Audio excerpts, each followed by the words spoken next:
Strong gains on Wall Street in overnight session with the Dow rallying over 370 points. Weekly jobless claims total nearly 3 million, bringing the total number to more than 36 million since the COVID crisis began. Asian markets positive in early trade as investors eye China's industrial production data. SGX Nifty indicating a start in the green.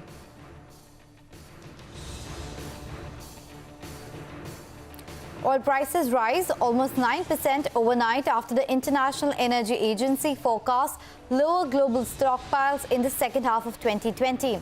The worries remain over a second wave of coronavirus cases.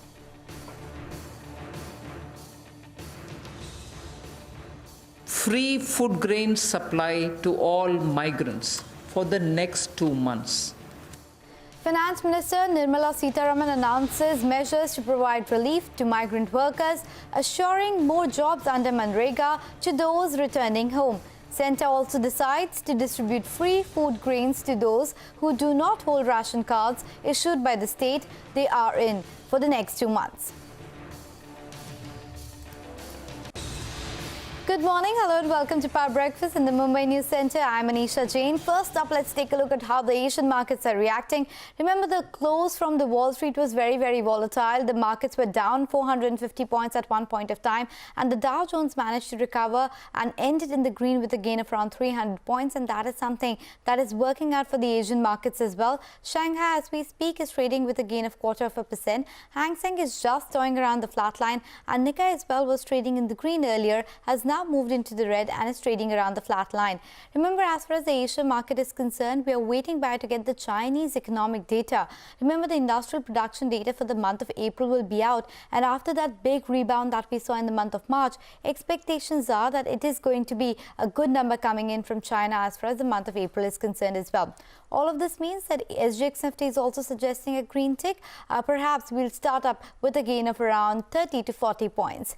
But moving on, in the US markets, Wall Street surged on Thursday as investors weighed the prospect of economic recovery against bellicose remarks coming in from President Donald Trump regarding US-China trade war. Now, Dow rallied 377 points despite US weekly jobless claims rising to nearly 3 million. CNBC's Aditi Roy gets us a wrap of all that transpired on Wall Street overnight. U.S. stocks finishing in the green, reversing earlier losses. The Dow adding 377 points, the S&P up 32, and the Nasdaq gaining 80. Another 3 million Americans filed for unemployment benefits last week as the coronavirus pandemic continues to pressure businesses. Claims have been declining over the past month and a half, despite remaining in the millions for an 8th straight week. Roughly 36 million people have filed for unemployment in just 2 months. In a staff memo, Delta Airlines saying it may have 7,000 more pilots than it needs this fall. That's about half of its pilot base. Delta also announcing that it will retire its fleet of Boeing 777 planes. It's a sign that it doesn't expect demand for international long-haul travel to return quickly. And MasterCard saying it saw a slight rebound in credit card use during 2 weeks that ended May 7th. The company saying there was a slightly higher jump in the U.S., and that's attributable in part to loosening of social distancing rules in some areas, as well as the impact of fiscal stimulus. That's the action from the U.S. market. Back to you in Mumbai. Well, on to some important market opinion from Mohammad El Arian of Allianz. Reacting to Fed chairman's warning on economic weakness, he says that Powell's comments were not surprising but lacked the policy specifics which the market was really looking for. What you see happening now is a tug of war between continuously worsening fundamentals and policy hopes. And what Chair Powell said yesterday, there was nothing surprising about how he described the economy. We all know it's highly uncertain. We all know there's downside risk. We all know that liquidity can turn into a solvency problem. The markets were hoping for was a stronger policy message. They were hoping for stronger policy guidance, and they didn't get that. And it tells you that this market needs continuous support from the policy side in order to, in my view, overcome the weaker fundamentals for now. If you're a tactical investor, you're looking for policy. If you are more of a strategic investor, it's about science and reopening. And I think that the reality is we are a mix of everything. So I'd rather build it up from the bottom than top down. Let's take a look at the European equity markets then. There, the markets fell sharply on Thursday, with investors digesting an economic warning from the US Federal Reserve's chairman, Jerome Powell, and hopes of an imminent end to the crisis fading. Now, Germany's DAX, London's FTSE and the French CAC all finished in the red, with the DAX and the CAC both ending lower by almost 2.5%. FTSE too followed suit and ended the trade down with a cut of around 3.25%. Remember, the European markets have been underperforming, and in fact, for the week itself, we have seen sharp cuts to the tune of 6 to 7% throughout all equity bourses on Europe. But moving on and talking about the currency space now, the dollar index comes off the 3-week high, but still trades above the 100 mark as global markets react to Fed Chair Jerome Powell's comments on the economy and his interest rate outlook amid concerns over the growing pandemic. In the world of commodities, crude oil trades mixed after a 9% jump earlier after the International Energy Agency (IEA) forecast lower global stockpiles in the second half of 2020 amid worries over a second surge in coronavirus infections in the coming months. The Brent is trading around the $31.5 per barrel mark, whereas the NYMEX is trading around $27.5. Rally in price is a combination of lower than expected supply and better than expected demand. But I want to be cautious about the demand numbers. Yeah, it's a little bit better. To give you an idea, we previously thought that May would be down 16 million barrels per day relative to pre-crisis. Now it looks to be down somewhere around 16. So about a million barrel per day improvement. But the one thing we need to be cautious about is that emerging out of lockdown, we got an immediate pop in the commuting demand, as you just referred to. The question is, what does the trajectory look like? It's not as fast as what China exhibited going back a couple of months ago, but it is much better. I think putting it all together, we now see demand down somewhere around 16 million barrels per day for the month of May, and supply down 12. Okay, on that note, let's slip into a very short break. Up next, we'll get you all cues and news you need to know for trade this Friday morning. Don't go anywhere.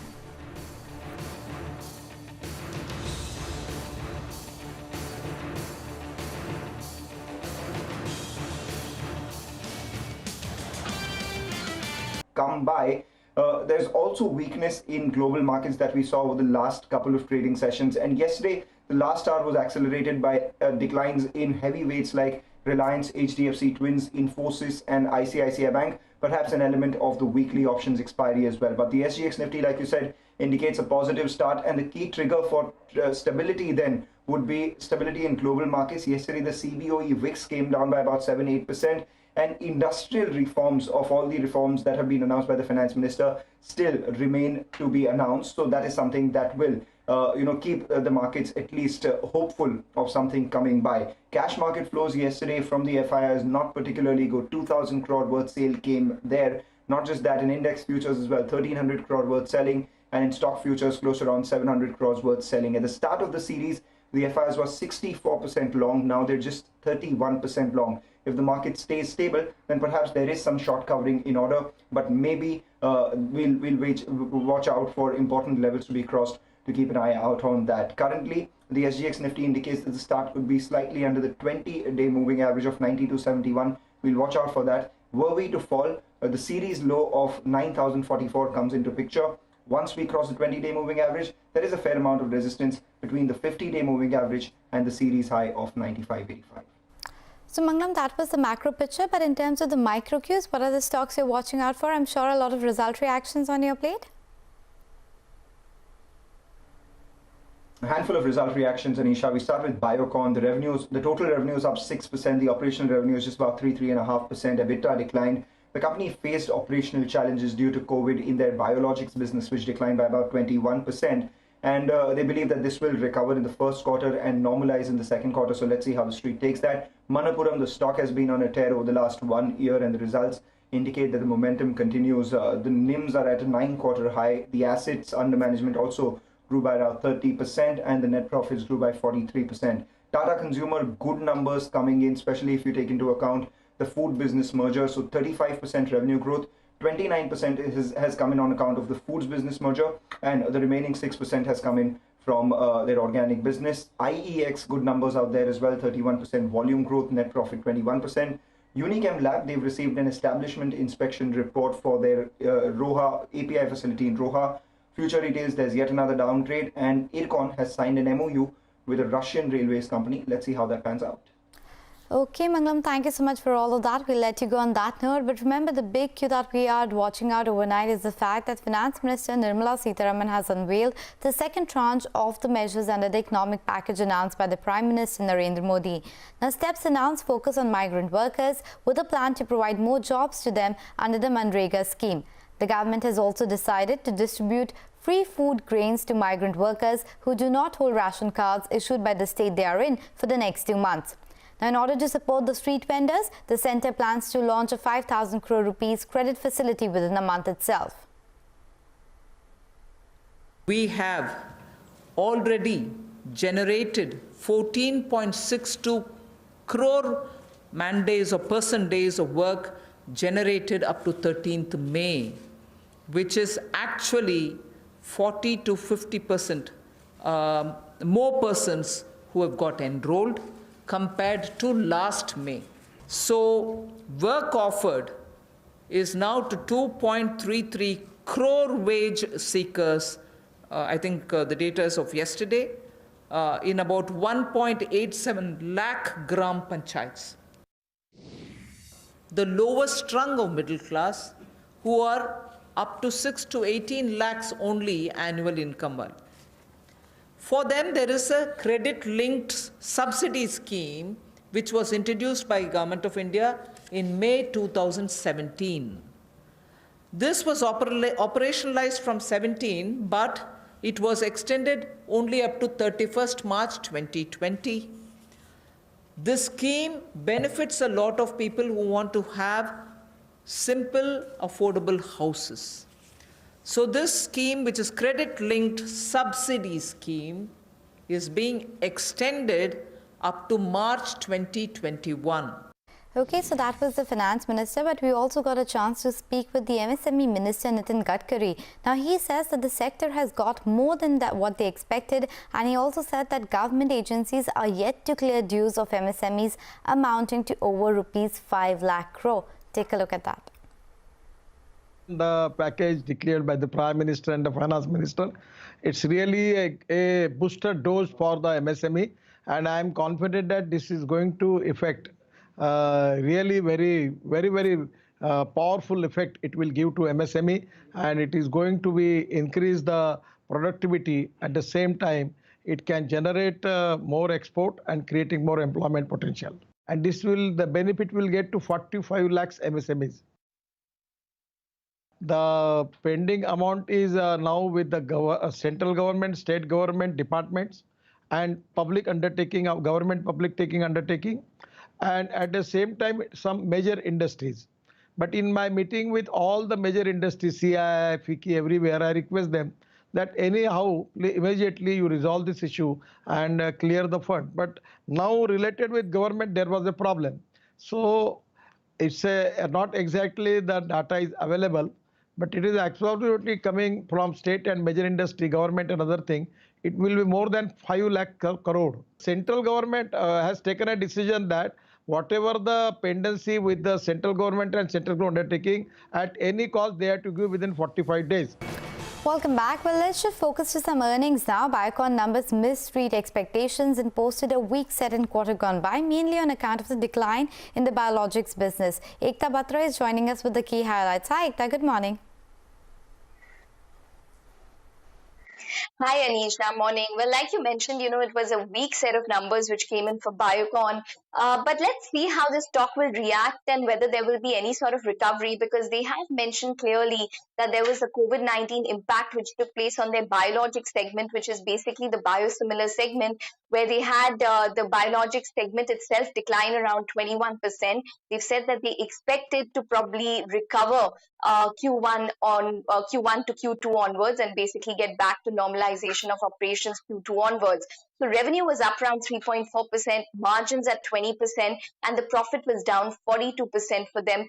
Besides biologics, even branded formulations, which is their India and UAE business, was down 12%. Small molecules, which is basically APIs and generics, was up 15%, so that did well. And Syngene, we already know, was up around 14%.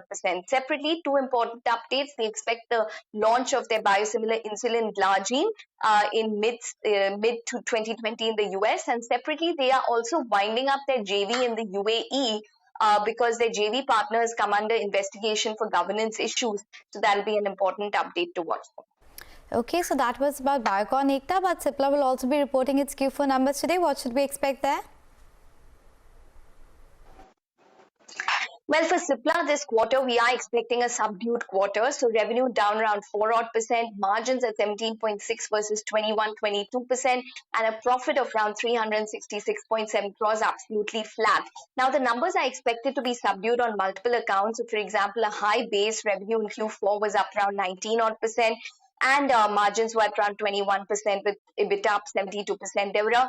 There is an expectation that delayed potential approvals in the US as well as competition in key drugs in terms of price erosion such as Sensipar generic, which is a kidney drug, will impact the overall business. Domestic business is also, however, expected to grow. So the expectations for domestic is that it could be around a growth of 10 to 12%. Margins, like I mentioned, could probably remain flattish on a Q-on-Q basis, but decline year on year. And the profit is likely to be impacted because of the overall top-down weakness. Commentary with regards to 3 drugs that they have on COVID-19, which include remdesivir, tocilizumab, as well as favipiravir, as well as the status of their launch of albuterol in the US and the Goa warning letter would be important. Okay, Ekta, thank you so much for bringing us all those updates from the world of pharma. But shifting focus to the world of commodities now, and Manisha Gupta, as always, joins us with all the updates. Hi, Manisha. Hi, and thank you for that. Well, the overnight markets have been great when you look at commodities as a sector. The crude oil prices surged 9% for U.S. crude, and the Brent was up 6% as well. And this is a third weekly gain that we are headed in for crude prices. Well, the inventories in U.S. have declined for the first time in 15 weeks. We also are looking at IEA forecasting lower global stockpiles in the second half. They say that the stockpiles might shrink by 5.5 million barrels, and the second half will see demand recovery coming in and the prices surging as well. But the concerns for the current quarter are still on, especially with the US CFTC warning exchanges and brokerages to be prepared for volatility, lower volumes, and a possibility that the crude prices might slide quite a bit ahead of the May 19th front month expiry. It has been a good going for the gold prices, trading at a 3-week highs. This is after the decline in global equities overnight. There are renewed US and China trade tensions, and the ETF and the investment buying in gold seems quite strong.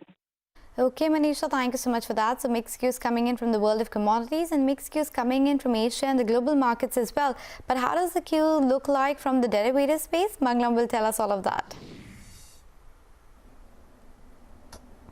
Well, yesterday, Anisha, the cash market selling was quite pronounced by the FIs, close to 2,100 odd crores. The domestic institutional investors couldn't absorb that selling, and even in index futures, close to 1,400 crores worth selling, 7,000 long positions unwound, 12,300 short positions added. So the FI long exposure now stands at 31%, which compares with 64% at the start of this series. Let's see whether at some point there could be some short covering or not. But currently, there has been a fair amount of call writing, 9,200 call, 9,300 call.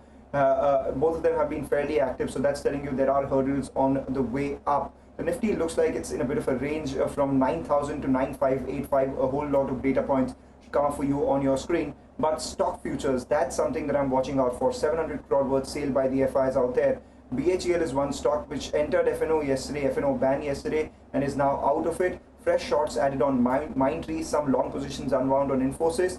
And finally, I'll keep an eye out on Cummins and Z. Cummins, there was a large trade yesterday, which is why the open interest was high. Let's see whether that comes undone today or not. And Z, over the last couple of trading sessions, while the stock price has been moving higher, the open interest has been moving much higher, so we'll keep an eye out on that stock too. Okay, Mangalam, thank you so much for all of that. But with that, we have completely run out of time on this edition of Power Breakfast. Basa Morning Call comes up next.